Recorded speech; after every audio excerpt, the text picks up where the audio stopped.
因為中國假期實在太多人啦，所以選擇咗房車出行。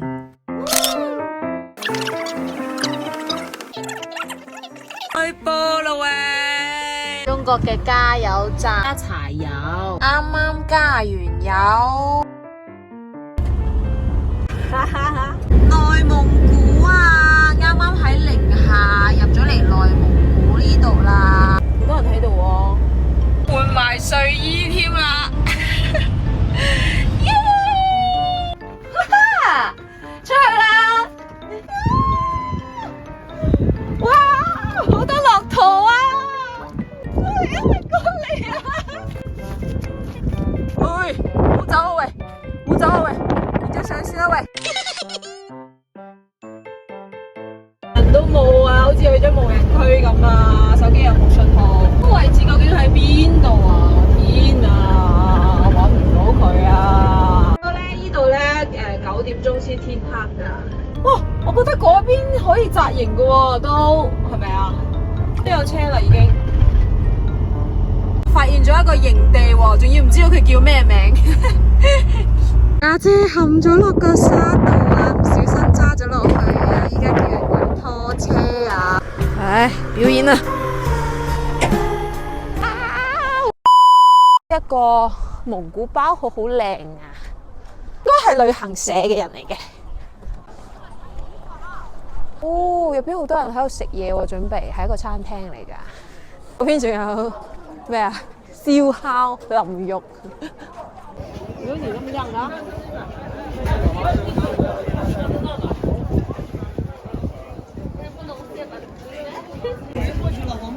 冇信號點算咧？問邊個攞咧？冇信號啊！呢啲都冇信號喎。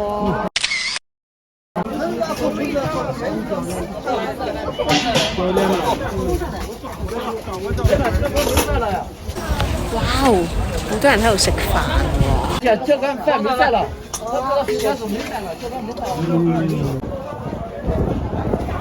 飲水區啊，呢度可以飲水㗎，呢水係可以直接飲用嘅。佢哋喺度玩火啊，好好玩喎，好似。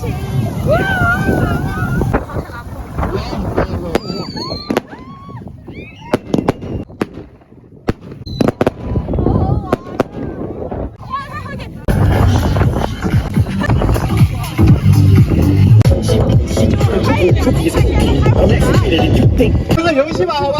好。唱歌或者跳舞啊，随便来都行，好吗？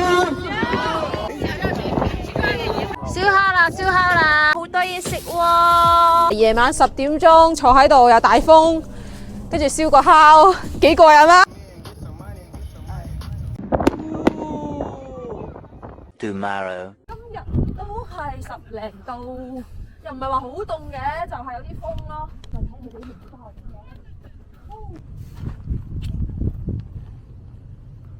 好啦，我又要去下一站啦。啱啱見到有一戶人家喺度，睇下呢度有冇水可以借。房車入邊啲水快用完啦。好，歡迎你們！哇，佢哋喺度斬柴啊！哇，佢哋喺度做乜嘢啊？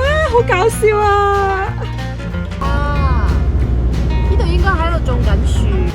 呢度海拔高，日照長，所以太陽能同風能嘅資源都非常豐富。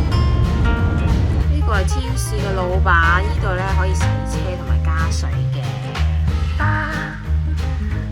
高速收費口，嚟到一個大草原啊，佢背後仲有山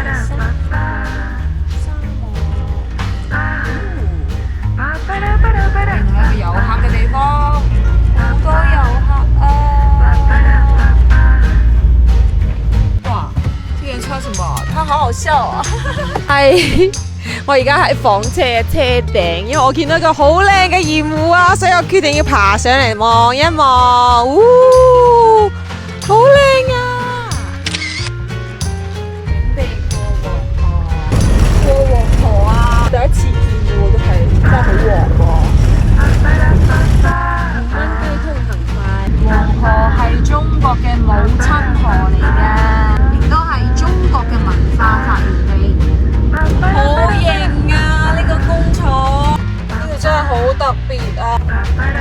條路真係靚啊！幾多年歷史啊？呢個天啊！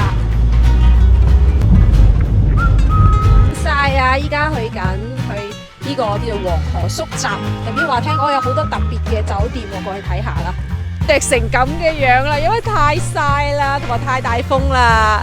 呢度啲酒店真係好靚，好特別啊！大家嚟睇下啦，好舒服啊！呢度啲啊，都係呢一種風格㗎。睇下嗰個係而家仲喺度起緊嘅一間，應該係之後都會做酒店嘅新酒店嚟嘅。準備放個無人機耍耍。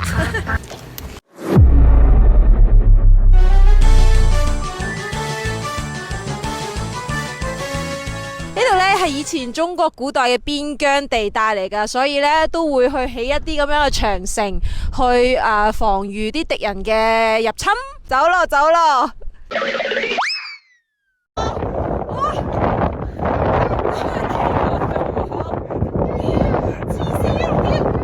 哦，靚到啊！天啊！莫非以前呢一邊就係敵人嘅地方？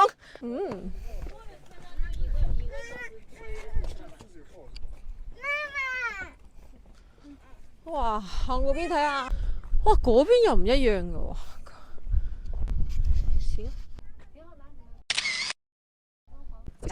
啊！嚟到呢度啦，好興奮啊！解放自我。哇！呢個就係咧以前古代嘅叫烽火台，即係如果譬如話發現咗敵人之後咧，就會有人喺度點火啦，跟住火光就會好高。烽火總是與戰爭聯繫在一起，看見了烽火，便意味着戰爭來臨。如果大家中意我嘅視頻，記得關注我 YouTube channel 喎，記住啦，拜拜。